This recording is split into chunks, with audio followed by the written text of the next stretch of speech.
Today I want to tell you how to use BugMD and where to use it.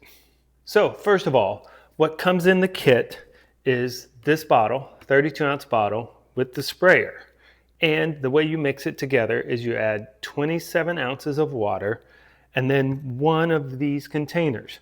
And then you want to shake it up, and per the instructions is you want to let it rest for a little bit after that so that the liquids can work together.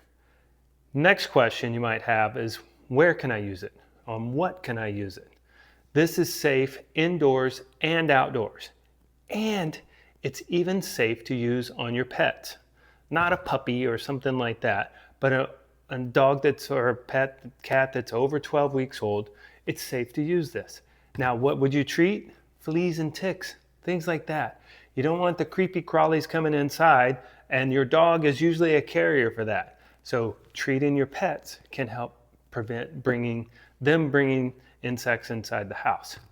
For us, for our house, we use these to treat outside to prevent ants from coming in. Ants are my wife's worst nightmare. And so anything we could do to prevent ants makes her happy.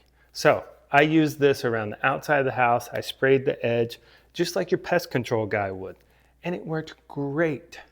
This is such a great product in the fact that it's got everything you need. It's got this reusable bottle, the sprayer, and oh, by the way, if you run out of these, you simply order more of these and you're still good to go. So it's environmentally friendly as well. I recommend it.